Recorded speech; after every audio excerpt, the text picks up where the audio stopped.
Welcome back, nerds. My name is Kyle, and in this video we'll be talking about the second episode of Peacock's 2020 revival of Saved by the Bell.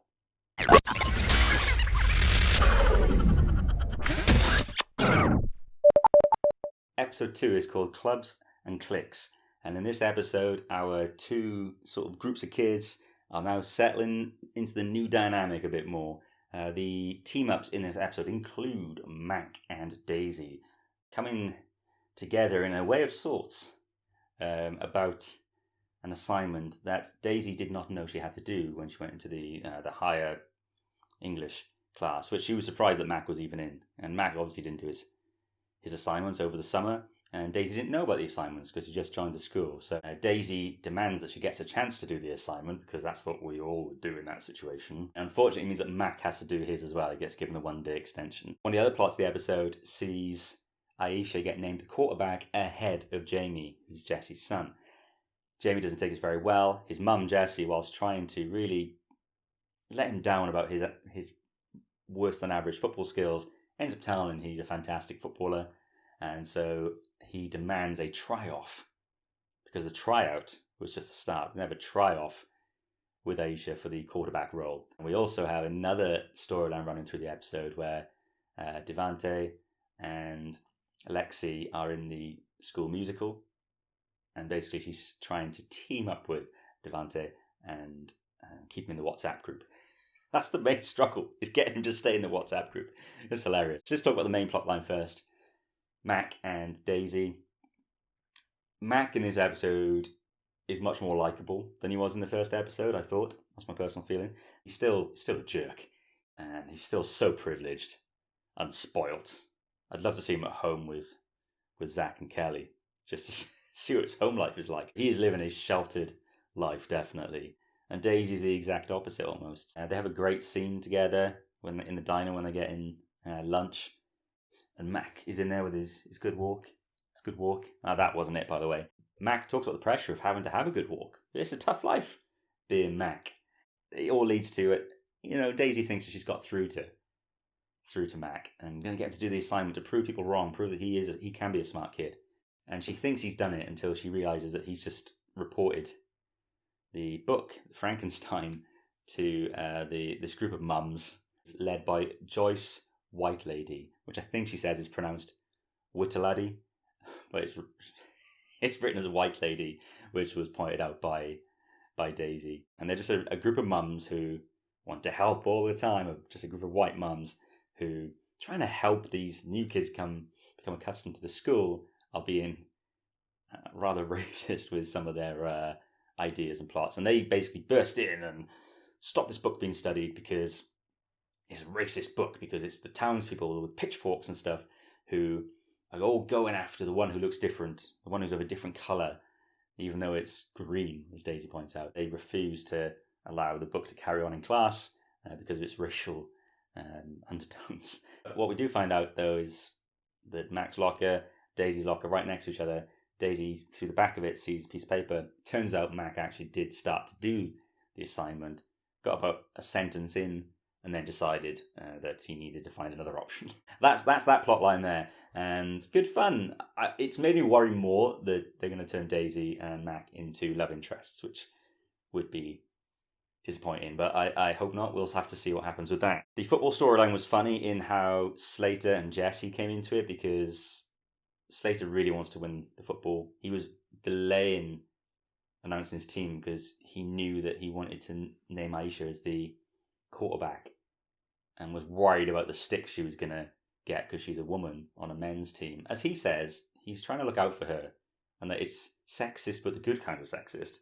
This is what Jessie used to fight against for all of Saved by the Bell. And she's like, no, you got to go by, if she's the right person for the job, she's got to do it. If her stats are better than the other person's stats, she's got to do it.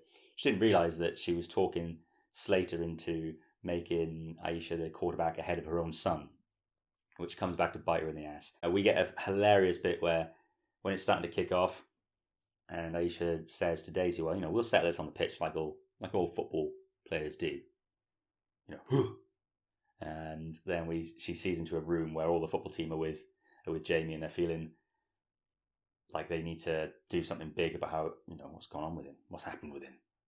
How does Jamie feel? Well, it turns out they get the feelings hat out, the helmet, the feelings helmet, and he has to hold this helmet, this American football helmet, and explain his feelings. Then they all end up hugging. And there's a bit of a joke there, I think, about the... it's not done in like a toxic masculinity way. It's not making fun of people showing their feelings. But I think they're trying to show this sort of updated version of what the manly people at the school are now. Those masculine roles, because it's always the jocks. And actually showing these jocks are in touch with their feelings.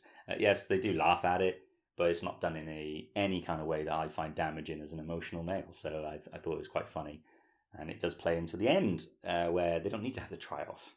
They can just talk about their feelings. As Slater says in that scene, I have a weird little team, but I love them. Paraphrasing, but that's hilarious. Now, the bit that had me probably laughing the most in the whole episode was Lexi's storyline with Devante, where he just kept leaving the WhatsApp group, and we'd see the text on the screen as the viewer. And anytime we do something, Devante has left the conversation. It was just hilarious. And Lexi at one point was like, you need to stop doing this because you're going to make me fall in love with you. Just because, I guess, from how hard to get he was being. And Devante just doesn't put up with anyone's crap. He didn't put up with Slater's crap in the previous episode. I realised in this episode that Lexi is a sweetheart. I love Lexi.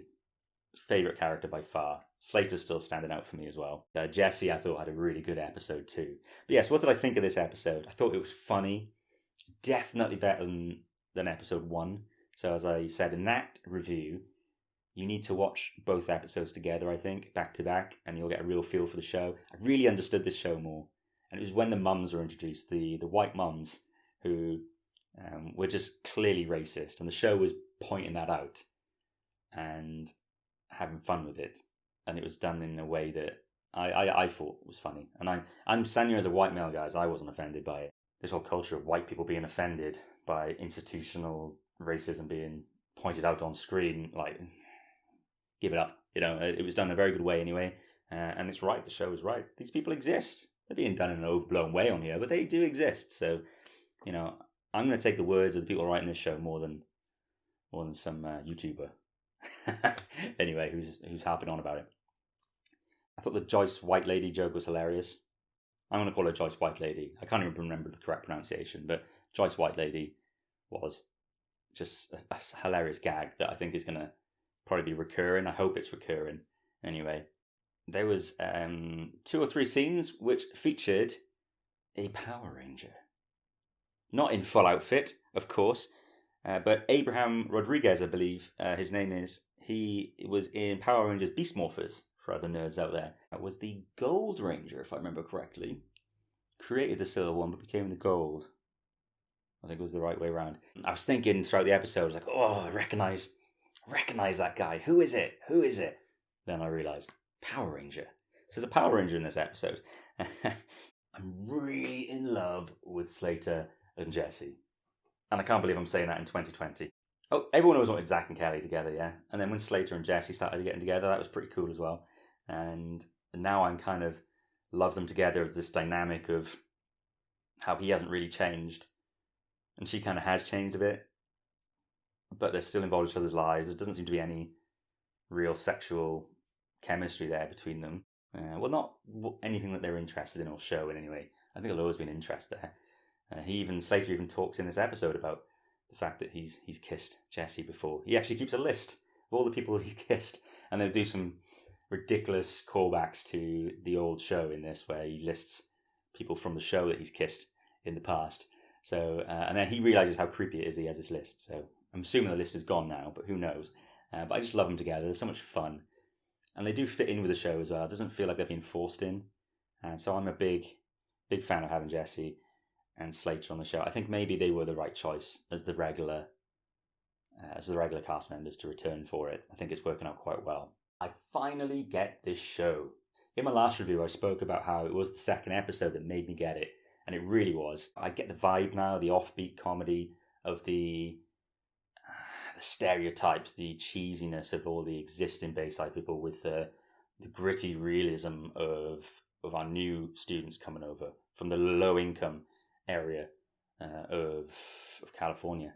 My American geography, I need to sort it out. But yeah, the way they do all that, bring them together, for me, it's working perfectly now. So I can't wait to see how that grows and goes. It was definitely a better episode than episode 1, which wasn't a bad episode. Episode 1 was still fun. Episode 2 is just much better. And that's the episode that makes me want to just sit down and binge and go through them all. I'm amazed that Peacock didn't just do these weekly, given that's what a lot of the networks or streaming services are going for with their approach. But hey, I'll take it. It means I can have a big binge. I'm still in love with Lexi and Slater, and Jesse has climbed up the rankings today. It's going to take me a while to get used to Daisy, because Daisy's such a do-gooder, which are not characters I always associate with myself. And I'm not sure if the timeouts, like what Zach was doing, are working completely with her yet. But I didn't always like them on Saved by the Bell. I think they were always a bit weird. But they do break that fourth wall a little bit. But I'm enjoying all of the cast right now, to be fair. So just going to watch them grow in their roles and see where the show takes us. If you like Saved by the Bell when you were a child, then try out Saved by the Bell 2020. It's worth your time. Definitely watch more than one episode. Make sure you watch this second one as well. And at a time on the planet where there's not a whole lot of laughs to be had, allow yourself to just laugh at the complete insanity and ridiculousness of some of the people who exist in this world, in this show. It's definitely more of a parody than Saved by the Bell ever was, in that sense of stereotypes and such. But it knows what it is, and it's playing to those strengths, and I like that. So you're not going to get Saved by the Bell that you got before, but you're getting a show that very much feels like it's in that same world and has characters that would have belonged in it as well. So what did you think of episode 2 of Saved by the Bell? Let me know in the comments. I look forward to engaging with you all.